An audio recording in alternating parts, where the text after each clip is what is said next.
제가 이전 교회에 있을 때 청년회를 한 5년 담당했습니다. 매년 그 단기 선교를 나갔는데요. 그 단기 선교 가는 곳마다 뭐 여건들이 이렇게 썩 좋지는 않았습니다. 그 중에 이제 카자흐스탄의 알마티에 언젠가 한번 간 적이 있었는데 출국하기 며칠 전에 메일이 왔습니다. 선교사님께 공항 입국장을 통과하시거든 절대 옆에 주위를 어디도 돌아보지 말고 앞만 보고 그 출국장을 향해 나오시라.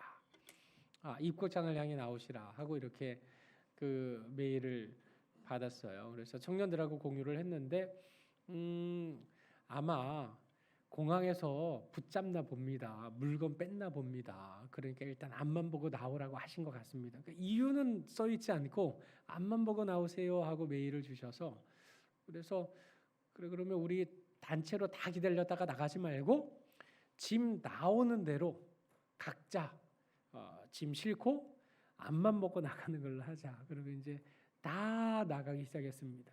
이제 다 내보낸 다음에 그 저하고 이제 청년 한 명하고 이제 그때 아무튼 팀장이었는지 아무튼 해서 이렇게 그 카트에 싣고 나가는데 벌써 앞에 나가고 있는 청년들을 막 붙잡으려고 제복 입은 사람들이 막 그렇더라고요. 근데 다들 연기도 잘해요. 분명히 우리를 부르는 걸 아는데 안 들리는 척, 못 본 척 하고 정말 능청스럽게 잘 나가는 거 있죠. 근데 저와 그때 팀장이었던 것 같은데 마지막에 나갈 때에도 이미 뭐 제복 입은 사람이 카트 나가는 그 입구를 아예 다 가로막고 있는 상황이어서 우리 카트 앞을 이제 아예 딱 막아놓고 뭐 알아듣지도 못할 말로 막 저쪽으로 가야 된다고 막 이러는 것 같아요. 막 손가락질하면서 카트 앞을 끌고 그냥 이쪽으로 가는 겁니다. 그래서 끌려갔습니다. 한쪽 구석에 갔는데 뭘 알아듣지 못할 말을 해요. 그러면서 뭐 파스포트 막 이러는 거예요. 그러니까 여권 보여달라는 것 같아요. 그래서 여권 보여달라고 하는 것 같다. 야 여권 보여드리자 하고 가방에서 주섬주섬 이제 여권 찾아가지고 여권을 딱 그리려고 하는데 그 손을 누가 탁 막아섰습니다. 선교사님이 뛰쳐들어오셨어요. 네. 그러더니 일단 집어넣어라 하고 그 사람하고 그 알아듣지 못할 말 하는 거죠. 뭐 아마 러시아 말 쓰죠 카자흐스탄이. 그래서 막 이렇게 막 하면서 뭐라 하면서 뒷주머니에서 꺼내가지고 지폐를 한 장을 줬어요. 네, 안 된다. 하나 더 주라고 막 이래서 또 한 장을 더 꺼내서 주면서 우리 보고는 일단 빨리 나가라고 손짓을 해서 그냥 슬쩍 나왔어요. 잡지도 않아요. 그래서 한참 뭐 얘기하시더니 나오신 거죠. 그 이제 상황 설명을 해주시는 거예요. 내가 그래서 앞만 보고 나오라 하지 않았더냐. 여기는 일단 한국 사람이 들어오면 한국 사람 돈 많다는 거 알고 일단은 잡고 본다.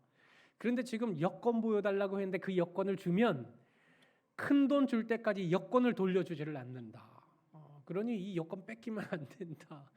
막 이래가지고 막 그런 상황들을 설명을 해 주셨던 겁니다. 만약에 그 상황에 제가 여권을 정말 보여줬다면 순진하게 그러면 그 여권 돌려줄 때까지 얼마나 돈을 요구를 할지 그래서 그 구석으로 끌고 간 것도 CCTV 사각지대로 끌고 간 거랍니다. 안 보이는 장소로 데리고 가서 돈 달라고 요구를 했던 것입니다. 만약에 선교사님이 그 위급한 상황에 도와주시지 않으셨다면 상당히 낭패를 첫 걸음부터 볼 수 있었던 그런 상황을 경험한 적이 있습니다. 오늘 본문에 정말 낭패를 당할 수밖에 없는 상황과 형편에 놓여 있는 이스라엘 백성들을 향해서 하나님은 스바냐 선지자를 통해서 참된 신자들에게 있어서 그 누구와도 비교조차 할 수 없는 진짜 큰 힘이 되고 진짜 큰 위로가 되고 정말로 큰 의지가 되는 한 분이 계시다 하는 사실을 소개하고 있습니다. 일단 스바냐 선지자가 활동하던 시기를 보자면 이렇습니다.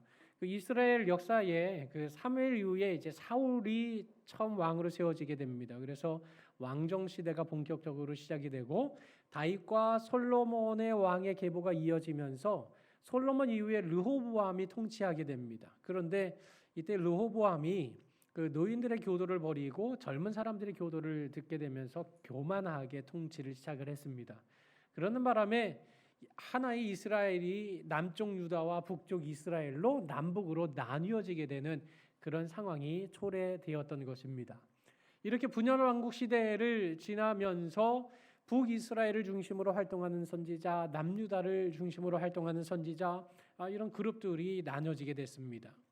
이렇게 역사가 흘러서 북이스라엘은 아수르에 의해서 멸망을 당하게 되고, 그리고 히스기야를 이어서 므낫세가 통치하던 때에 스바냐가 태어나게 된 겁니다. 그래서 스바냐는 므낫세 시대를 통과하면서 요시야 시대를 주 무대로 활동했던 선지자였습니다. 여기 므낫세라고 하는 이 사람은 히스기야가 헐어버린 산당을 다시 다 세워놨던 그런 악한 왕이었습니다. 이 므낫세 때 그 이방의 우상신과 또 제의들이 얼마나 활발하게 다시 온 나라를 물들이게 했는지, 그 온 천지가 하나님을 버리고 우상을 섬기기 시작했고, 또 부패하고 타락한 정치 지도자들 또 종교인들로 이 나라가 꽉 차게 되었습니다. 얼마나 종교적으로 타락을 했는가, 인신제사도 서슴지 않고 드렸습니다. 그 인신제사라고 할 때 어린아이를 희생제물로 바치는 이런 끔찍한 일까지 벌어지던 시대, 그 시대가 바로 므낫세 왕 시대였습니다. 이사야 선지자가 전승에 의하면 이 므낫세 왕에 의해서 죽임을 당했다 말할 만큼 이 므낫세 왕이 통치하던 시절은 정말 종교적인 암흑기였던 것입니다. 바로 그런 시대를 지나면서 스바냐 선지자가 활동했던 것입니다. 그러니 스바냐 선지자가 활동하던 시대가 얼마나 종교적으로 어두운 시대, 참된 신앙을 갖는 것 자체가 얼마나 버거운 이런 배경이 있었던 상황이었겠습니까? 스스로 교만한 자리를 찾았던 이 열방들과 또 하나님의 택한 백성이라고 부름받았던 이스라엘 백성들조차도 하나님을 찾지도 않는 이런 상황 속에 이 스바냐 선지자는 하나님께서 열방을 심판하실 것이고 너희들도 심판하게 될 것이다 라는 심판의 메시지를 전했던 것입니다. 3장 1절로 8절까지 이처럼 예루살렘에 대한 타락한 정치 종교 지도자들의 죄악과 심판에 대해서 경고했는데 그것으로만 그친 것이 아니었습니다. 그 스바냐 선지자는 예루살렘에 대한 심판을 경고했고, 그 이어진 9절로 20절까지의 말씀에는 그러나 그럼에도 불구하고 하나님께서 남은 자들을 회복시키실 것이고 그들로 하여금 나의 이름을 찬양하게 할 것이다 라는 사실을 기록하고 있는 것입니다. 스바냐 선지자는 이 예루살렘의 타락을 심판을 말하면서도 남은 자들의 회복을 말하면서 그 14절 이하에 이렇게 말하고 있습니다. 남은 자들아 노래하라, 기쁘게 부르고 즐거워하라, 두려워 말고 내 손을 늘어뜨리지 말라. 이 내 손을 늘어뜨리지 말라는 것은 힘 빠진 채 어깨를 축 처져 있지 말아라 하는 것을 말씀하는 겁니다. 온 나라가 타락하고 온 나라가 바른 신앙을 얻기에 쉽지 않은 그런 환경 속에서 살아가고 있음에도 불구하고, 그런 환경 속에 하나님의 심판이 예배되어 있음에도 불구하고 남은 자들이 노래할 수 있고 기쁘게 부르고 즐거워할 수 있으며 두려워하지 않고 힘 빠지지 않고 어깨에 힘주고 살아갈 수 있는 이유가 무엇이겠습니까? 그것은 바로 너의 하나님 여호와 때문이다 라고 스바냐 선지자는 선포하고 있는 것입니다. 그럼 오늘 스바냐 선지자가 선포하는 너의 하나님 여호와, 그분이 도대체 어떤 분이시기에 우리들이 이런 심판의 상황 속에서도 결코 두려워하지 않고 기뻐할 수 있는 것이겠습니까? 먼저 오늘 본문 17절 상반절에 보니 이렇게 기록되어 있습니다. 우리 한번 같이 읽어보실까요? 자, 시작. 너의 하나님 여호와가, 하나님이 어디 계신다고 말씀하십니까? 너의 가운데에 계신다. 여기 가운데에 계신다라는 말은 그 원어적으로는 가까이 접근하신다는 것을 말하는 겁니다. 우리 집 아이가 3명인데 그 이렇게 토라지거나 뭐 삐지거나 그러면 누가 찾아가겠습니까? 부모님이 찾아가는 겁니다. 자식이 부모님에게 오는 경우는 없습니다. 제가 풀어주려고 하는 겁니다.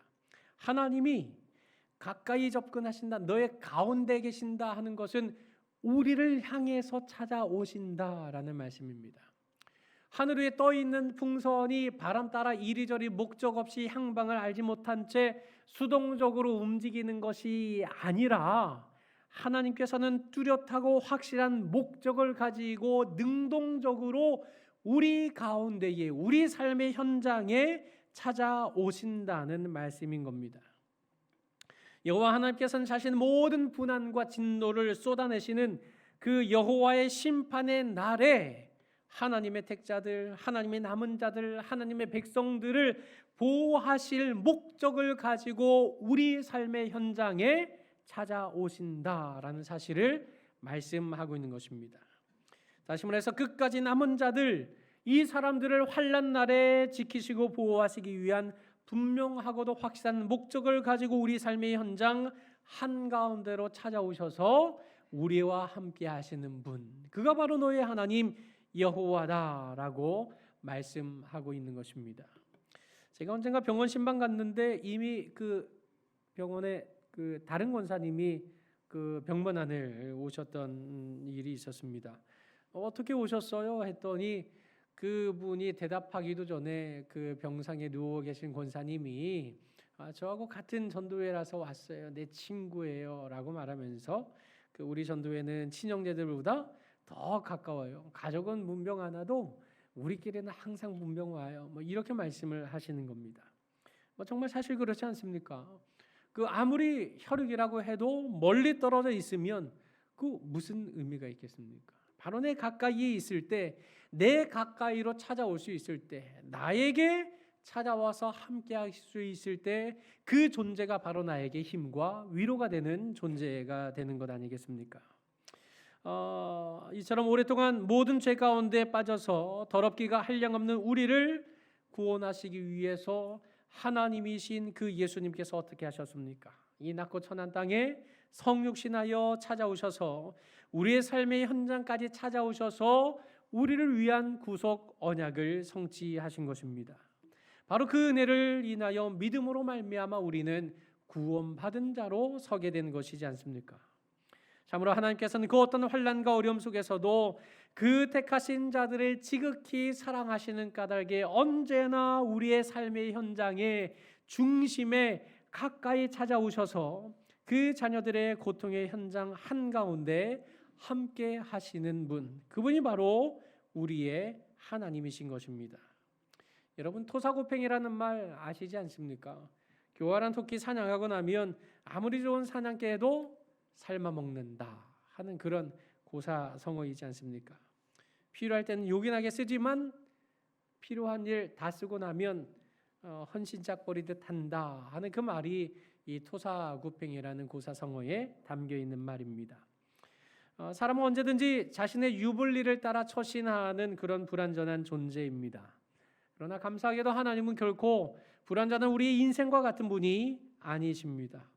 세상 친구는 내 형편이 어려워지면 다 떠나버리고 말지만, 그러나 하나님께서는 결코 그 택자를 떠나지 않는 분이십니다.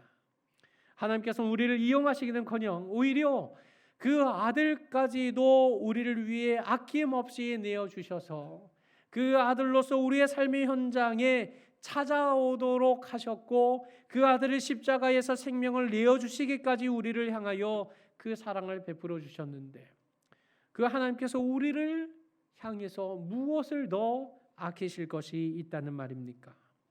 우리가 사는 동안 오고 가는 수많은 인생들은 언제나 불완전하고 언제나 돌변할지 모르는 그러한 연약한 존재인 까닭에 이 연약한 존재인 까닭에 언제든지 우리를 등 돌릴 수 있는 존재들이지만, 그러나 우리의 하나님 여호와께서는 우리가 여전히 죄인 되었을 그 상황조차도 우리의 삶을 향하여 언제나 찾아오시고 우리 중심에 서 계시고자 우리 가까이에 서 계시는, 함께 하시는 바로 그분이 우리가 믿는, 또 우리가 고백하는 여호와 하나님이신 것입니다. 말 그대로 너의 하나님 여호와가 너의 가운데 계신다. 우리가 비록 그곳의 고난의 현장에 있다 할지라도 말입니다. 그러면 우리 가운데 함께 하시는 그 하나님은 어떤 하나님이시라고 말하고 있습니까? 17절 중반절에 이렇게 고백하고 있습니다. 함께 읽겠습니다. 시작. 그는 구원을 베푸실 전능자시라. 그분은 전능자시라는 겁니다. 어떤 전능자십니까? 구원을 베푸시기까지 할 수 있는 전능자시다라는 말입니다. 여기 말하는 구원이라고 하는 것은 어떤 어려운 환경과 처지 가운데서도 도우실 수 있는 분, 어떤 어려움 속에 사로잡혀 있다 할지라도 자유롭게 할 수 있고 건져낼 수 있고 구조할 수 있는 분이라는 말입니다. 바로 이 구원을 위해서 전능자시다라고 했는데, 이 전능자라는 말은 그 워리어라는 말입니다. 그러니까 싸움꾼이라는 말입니다. 장수라는 말입니다. 우리를 그 모든 어려움으로부터 건져내시기 위해서 어떤 어려움이든 싸워서 이기실 수 있는 전능자. 그저 가만히 지켜보는 방관자가 아니라 직접 들어가서 친히 싸워주셔서 이기고 물리치고 건져내실 수 있는 구원을 베푸실 전능자, 그가 바로 너의 가까이에 계시는 여호와 하나님이시다라고 말하고 있는 것입니다. 스마냐 선지자는 경고하기를 그 당대 심판의 날에 당대 패권 국가인 아수르조차도 하나님의 심판의 손에서 벗어날 수 없다고 선언하고 있습니다. 이 아수르가 한때는 하나님의 심판의 막대기로 사용될 때도 있기는 했습니다. 그러나 하나님의 백성을 괴롭히고 하나님의 백성을 없이 만들고 도리어 이 하나님의 심판의 막대기의 지위를 벗어나서 교만한 자리에까지 이르렀던 것입니다. 그런 아수르를 향해서 당대 최강대국이었지만 아수르여 너희는 니느웨조차도 멸망하고 말리라 하고 선언하기에 이르렀던 것입니다. 이 니느웨는 바로 아수르의 수도를 말하는 것입니다. 여러분, 아수르가 멸망할 것이다 라는 이 스바냐의 그런 철저한 심판의 예언의 말씀들이 별로 이렇게 와닿지 않으실 수 있을지 모르겠습니다. 당대 최강대국이라는 말은 오늘날로 말하자면 미국, 중국, 일본, 러시아 이런 정도를 말할 수 있는 것입니다. 당대 패권 국가가 망한다, 이게 상상이 되십니까? 여러분, 미국이 망하고 중국이 망한다, 이게 이 나라가 없어질 것이라는 게 상상이나 되십니까? 아수르가 당대 그런 나라였던 것입니다. 당대 고대 근동 지역을 통치하는 패권 국가가 아수르였는데, 교만한 너희들이여 하나님이 너희를 심판하실 것인데 니느웨까지도 하나님께서 철저하게 심판하실 것이다. 그런데 그 약속의 말씀이, 그 심판의 예언이 어떻게 되었습니까? 실제로 하나님께서는 이 아수르가 신흥 제국 바벨론에 의해서 역사 속에서 흔적도 없이 완전히 사라져 버리게 하심으로써 하나님의 말씀이 고스란히 성취되었다는 사실을 확인해 주고 있는 것입니다. 지금 무슨 말을 하자는 겁니까? 그는 구원을 베푸실 전능자이시다라고 하나님께서 말씀하실 때, 그 전능자 하나님은 아수르 아니라 그보다 더 큰 나라일지라도, 나아가 우리의 힘과 능으로는 도무지 해결책이 보이지 않는 큰 산과 같은 문제나 어려움이라고 할지라도 구원을 베푸실 그 전능자 하나님 앞에서는 그 무엇도 아무 문제가 되지 않는다라는 사실을 선포하고 있는 것입니다. 제가 언젠가 아이들 어렸을 때 마트에 다녀왔는데 짐이 하도 많아서 그 일부 짐만 이렇게 일단 집에 올려놓고 다시 그 주차장으로 내려가서 큰 짐을 가지러 내려가려고 했던 적이 있습니다. 그때 우리 막내 승원이가 5살 때였습니다. 주차장에 내려가서 난 짐 가지고 올게요 했는데 이 막내 아이가 아빠 혼자 괜찮겠어? 내가 좀 도와줄까? 5살짜리가요. 기특하잖아요. 그래 승훈이가 도와주면 난 너무 좋지. 그랬더니 알았어 하고 기쁘게 나오다가 현관 앞에서 갑자기 신발을 신으려다가 멈칫하는 겁니다. 머뭇거리더니 이번엔 엄마를 향해서 엄마 혼자 있을 수 있겠어? 5살짜리가요. 그러니까 엄마도 피식 웃으면서 엄마 괜찮아. 대신에 빨리 갔다 와. 엄마 혼자 있기 너무 무서워. 그러니까 빨리 갔다 와야 돼. 그러니까 알겠어 하고 내가 빨리 갔다 올게. 좀만 기다려 하고 저를 따라 나선 겁니다. 주차장에 가서 그 큰 짐 들고 오는데 5살짜리가 힘을 보태면 이게 얼마나 버틸 수 있겠습니까? 저희 큰 짐 때문에 아이가 보이지를 않아요. 그러니까 한쪽 손으로 아이 손을 잡으면서 짐을 같이 잡으면서 아이 보이지 않는데 이거 괜히 발에 걸릴 것 같고 막 또 올라오면서 아유 이제 괜히 데리고 왔다 하고 후회하는 마음까지 들었던 그런 적이 있었습니다. 여러분, 나보다 힘이 약한 존재는 나에게 힘을 줄 수 없습니다. 나보다 약한 존재는 나를 도울 수 있는 존재가 될 수 없는 것입니다. 아무리 우리 가운데로 찾아오시고 아무리 가까이 계시고 우리 중심에 찾아오셨더라도 그분이 전능하신 분이 아니라 연약한 존재라고 한다면 우리의 힘이 되는 것이 아니라 우리의 짐이 될 뿐인 것입니다. 왜 그런 것입니까? 힘이 없는 존재는 도움을 줄 수 있는 존재가 아니라 오히려 도움을 받아야 할 대상이 되기 때문에 그런 것입니다. 그런데 오늘 기록된 말씀에 우리 가까이에 거하시는 그 하나님이 어떤 분이라고 말씀하고 있습니까? 그분은 바로 구원을 베푸실 수 있는 전능한 하나님이시다라고 선포하고 있는 것입니다. 어떤 어려움과 고통 속에 있다 할지라도 능히 우리를 구원하실 수 있고 도우실 수 있는 전능을 소유하신 그 하나님이 바로 너의 가운데에 계시는 하나님이시다라고 말씀하고 있는 것입니다. 그런 의미에서 과연 사람의 손으로 만든 우상이 우리를 구원할 수 있겠습니까? 아니면 우리와 똑같은 성정을 가지고 있는 죄인에 불과한 교황이 우리를 멸망으로부터 건져낼 길이 있겠습니까? 아니면 이미 죽어 장사된 조상의 묘를 큰 비용 들여서 더 좋은 곳으로 옮긴다고 해서 이미 죽은 자가 살아있는 자를 정말 도울 수가 있겠습니까? 결코 그럴 수 없습니다. 사람의 손으로 만들어진 우상은 여전히 사람의 손으로 돌보아야 할 대상일 뿐입니다. 교황이 아니라 교황 할아버지라고 해도 죄인은 죄인일 뿐이기 때문에 죄인이 죄인을 도울 수는 없는 노릇입니다. 죽은 자의 무덤 역시 여전히 살아있는 자의 손으로 관리해 주어야 할 대상일 뿐인 것이지 결코 그 죽은 자가 우리에게 어떤 도움을 줄 수 있는 영향력이 있는 존재가 될 수는 없는 것입니다.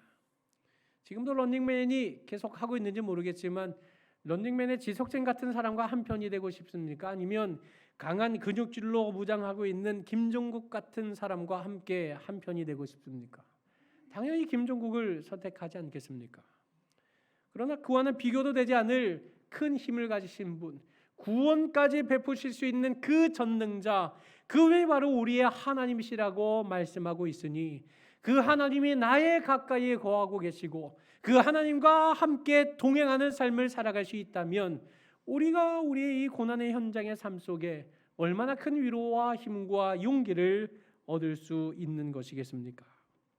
이처럼 우리 가까이에 계실 뿐 아니라 우리에게 구원을 베푸실 전능까지 소유한 여호와 하나님이시니 이 하나님이야말로 고난의 현실 속에서 우리가 차분히 의지할 수 있는 한 분 하나님이심에 틀림없는 사실이지 않겠습니까? 그렇다면 우리와 함께 하시며 구원을 베푸실 전능자 하나님께서 우리와 어떤 관계 속에 존재하고 계십니까? 이 질문은 굉장히 중요한 질문입니다. 왜냐하면 아무리 우리 가까이에 있다 할지라도 또 제 아무리 전능한 능력을 가지고 있다 할지라도 그분이 우리와 별 관계가 없다고 한다면 그 무슨 의미가 있겠습니까? 이 성탄트리 이렇게 만드는데 박갑수 집사님께서 가지고 있는 재능을 많이 협력해서 도와주셨습니다. 저분이 많은 기술을 가지고 있는데 우리 교회 교인이라는 관계가 없다면 와서 도울 이유가 뭐가 있겠습니까? 어제 이중구 집사님께서 오셔서 대청소하는데 한 힘을 보태셨습니다. 저분이 우리 교회에 관계없는 존재라고 한다면 와서 무슨 도움을 주실 수 있겠습니까? 제 아무리 가까이 있어도, 제 아무리 전능한 능력이 있어도 나와 아무 관계가 없다면 그것은 말 그대로 그림의 떡에 불과한 것입니다. 그런 의미에서 하나님이 우리 가까이에 계시고 전능하신 능력을 가지고 계신다 할지라도 그 하나님과 우리와 어떤 관계인가를 규정하는 것은 대단히 중요한 문제가 아닐 수 없습니다. 오늘 본문 하반절에 이 스바냐 선지자는 어떻게 그 관계를 설명하고 있습니까? 우리 다 같이 한 목소리로 함께 읽겠습니다. 시작. 그가 너로 인하여 기쁨을 이기지 못하여 하시며 너를 잠잠히 사랑하시며 너로 인하여 즐거이 부르며 기뻐하시리라 하리라. 아멘. 그가 너로 인하여 기쁨을 이기지 못하여 하시며 라는 말씀은 그 말 그대로 그 택하신 백성들로 인한 기쁨을 숨기지 못할 만큼 기뻐하신다라는 말입니다. 이 잠잠히 사랑하신다 하는 이 말은 그냥 말 없는 단순한 모습을 가리키는 것이 아니라 이 마음속에 우러나오는 벅찬 가슴 때문에 입을 열 수 없는 그런 상황의 잠잠함을 말하는 겁니다. 말로 표현은 안 되는데 볼 때마다 너무 감격적이어서 뭐라 말할 수는 없는데 그냥 콱 깨물어주고는 싶은데 뭐라 말할 길은 없는 그런 사랑의 관계를 표현하고 있는 것입니다. 저희 어머니께서 살아계실 때 병원에 그 암투병 하실 때 병원에 모시러 가기 전날 이렇게 그 어머니 댁에 가서 그 자고 아침 일찍 차로 모시고 병원에 가곤 했습니다. 저는 이제 가면 이렇게 저 누우면 잘 자요. 그날도 갔다가 저 어머니하고 같이 자는 게 너무 좋습니다. 엄마 거실에서 저하고 같이 자요 하고 이불 깔고 같이 누웠단 말입니다. 근데 그날따라 바로 잠이 탁 들지 않았어요.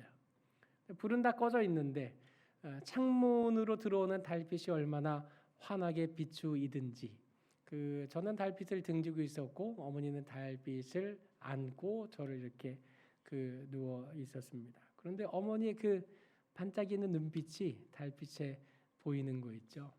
제가 잠든 줄로 아셨던 거예요. 근데 어머니는 안 주무시고 계셨던 거예요.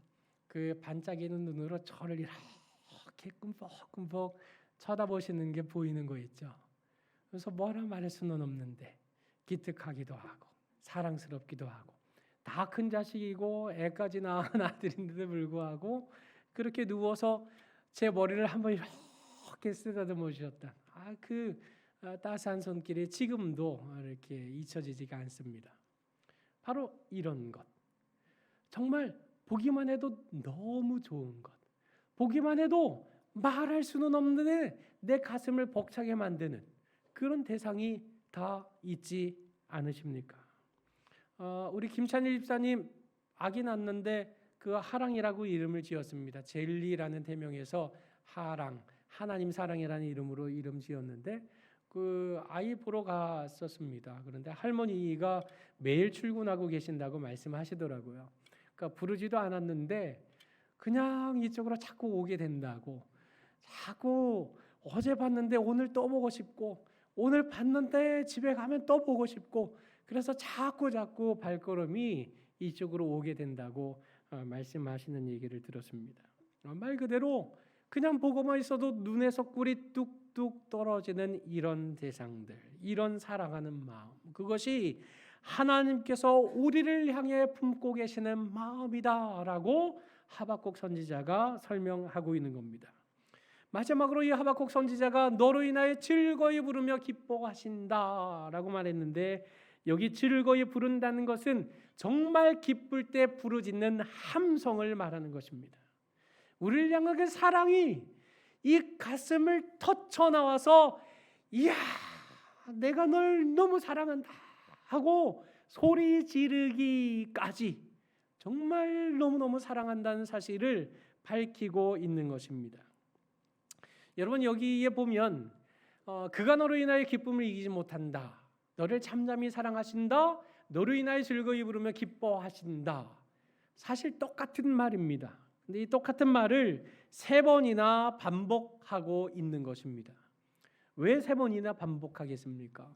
대개 이 유대인들이 2번 반복하는 거 그저 강조하는 겁니다. 그런데 3번을 반복한다라고 하는 것은 정말 완벽하다, 완전하다라는 의미를 담고 있는 표현입니다. 3번을 걸쳐서 반복해서 강조하고 있는 것은 그 하나님의 너희를 향한 사랑은 결코 흔들리지도 않고 결코 변하지도 않고 완벽하고도 완전한 그 사랑이다. 그 사랑으로 너희들을 지금도 바라보고 계신다라고 선포하고 있는 것입니다. 과연 어느 누가 우리를 향해 이처럼 변함없는 사랑을 유지할 수 있겠습니까? 과연 나를 향한 이 사랑이 조금도 변변치 않고 지금도 여전히 변함없이 우리를 향한 사랑을 이기지 못하고 감당할 수 없어서 우리를 향해 즐거이 부르며 기뻐하실 분이 도대체 한 분 하나님 외에 또 누가 있단 말입니까? 예수님께서 어린 나귀를 타고 예루살렘에 입성하실 때 수많은 인파들이 몰려 나왔습니다. 종려나무 가지를 흔들면서 호산나 호산나 하고 주의 이름으로 오시는 그분을 찬송했습니다. 이들은 예수님께서 로마 압제 아래에 있는 자신들을 구원할 정치적 메시아가 될 것이라고 생각하고 그처럼 환영했던 것입니다. 그렇게 성대하게 예수님을 환영했던 무리들이 불과 며칠 만에 그 예수를 십자가에 못 박아 죽이라 하는 성난 군중들로 변하고 말았습니다. 왜 그랬던 것입니까? 자신들의 기대는 그가 로마의 압제를 물리쳐내고 이 땅에 독립을 가져올 것이라고 기대했던 겁니다. 정치적 메시아로 기대했는데 실상은 그분이 아무 힘도 없이 연약하게 십자가에 못 박혀 죽는 존재가 되었으니 이 기대가 다 물거품이 된 것이지 않겠습니까? 자신들의 기대와 달라지게 될 때 우리는 그 사랑하는 대상이 그렇게 한순간에 순식간에 원수와 같은 존재로 변하고 마는 것입니다. 좋아하는 대상이 수시로 변하는 것, 그거 우리 인생에 가진 연약함이지 않습니까? 교회에서도 좋을 때는 목사님, 장로님, 권사님, 집사님 하지만 이거 관계 한번 틀어지고 나면 너 누구냐라는 식은 많이 경험하지 않습니까? 일반 사회에서도 돈이 있을 때는 존중하지만 뭔가 꼬리가 잘렸을 때, 뭔가 끈이 끊기게 됐을 때 그때 너 누구냐라는 식으로 돌변하는 것, 이거 정말 많이 경험하면서 살고 있지 않습니까? 그런 까닭에 우리는 어제의 동지가 오늘의 적이 되는 게 정말 이상할 것 없는 그런 삶을 살아가고 있는 것 아닙니까? 그러나 감사하게도 하나님은 연약한 우리 인생과 같지 않은 분이십니다. 그 하나님은 우리를 향한 사랑이 태초부터 지금까지 조금도 변하지 않고 한결같으신 하나님이십니다.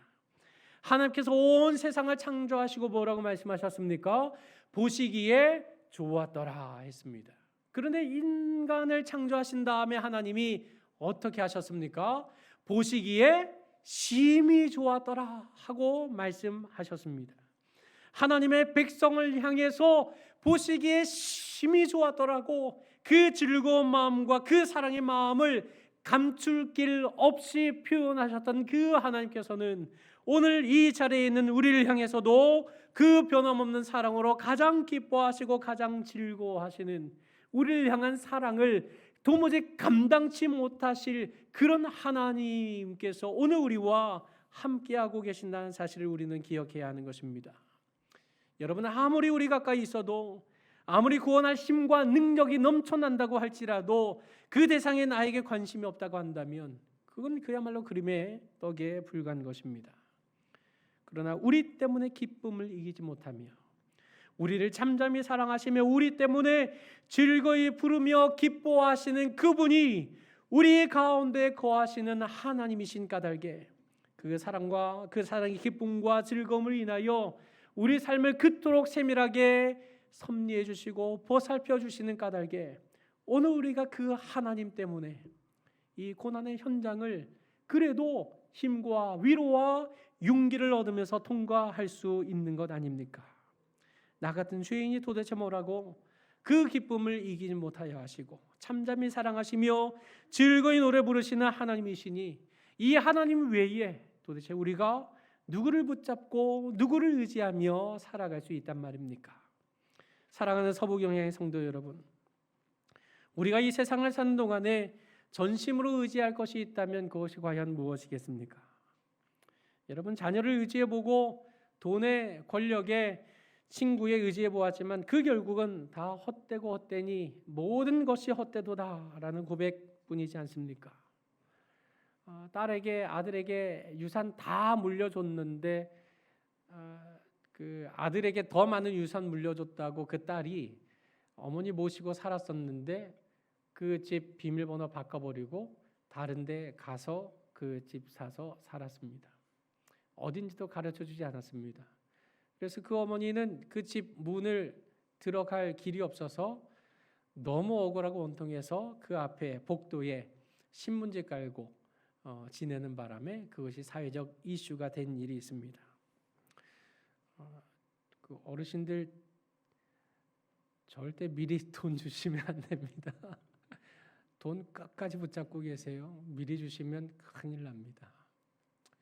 자녀 의지해봤자, 돈의 권력에 친구에게 의지해봤자 정말 돌아오는 것은 인생의 연약함을 정말 쓰디쓴 맛을 보는 것, 그것 말고는 정말로 없는 것.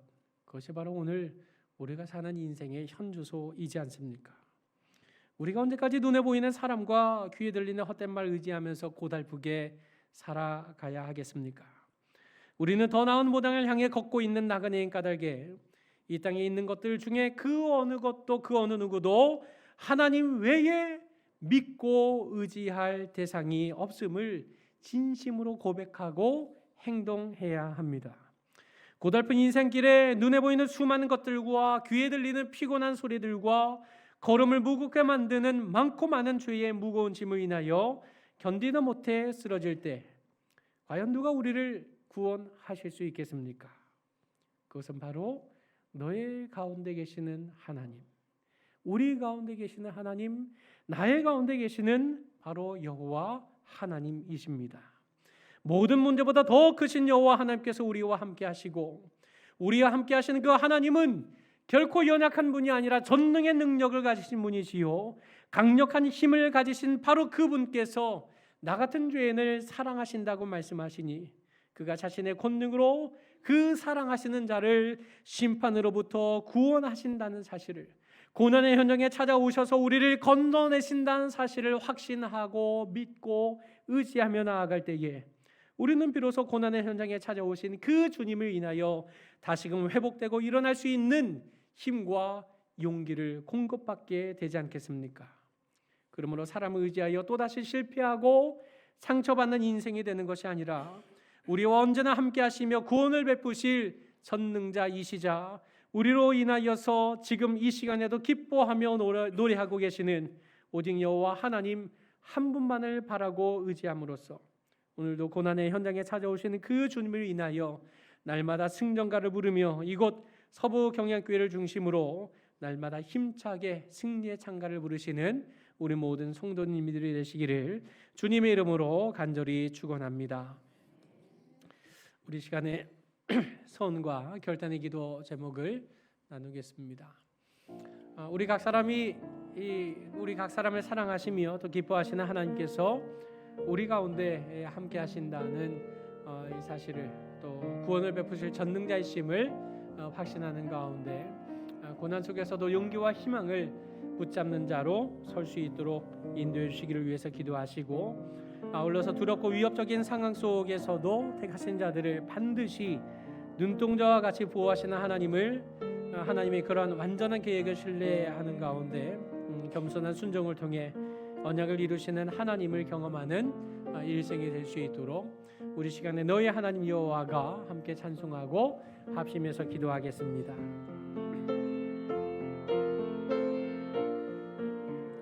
너희 하나님 여호와가 너의 하나님 여호와가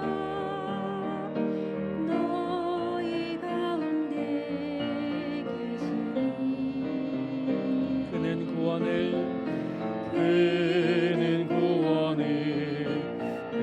베푸실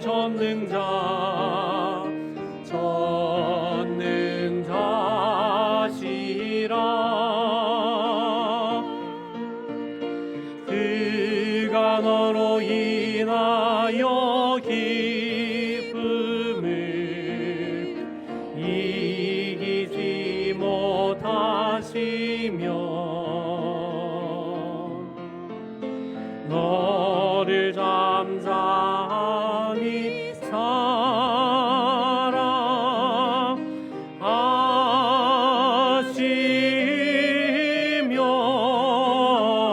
사랑하시며 즐거이 부르며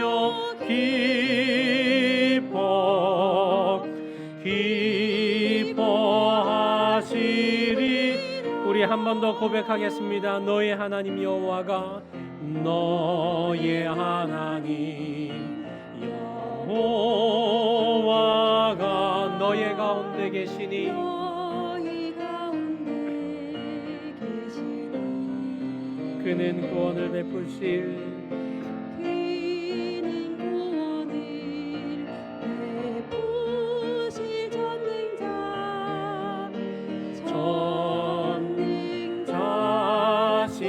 전능자시라. 그가 너로 인하여 기쁨을 이기지 못하시며 너를 잠잠히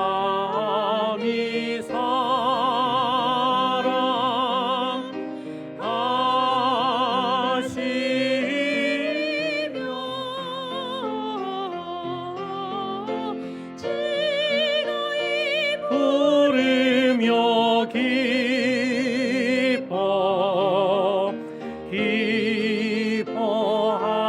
기뻐하시리라. 다 함께 합심해서 기도하겠습니다.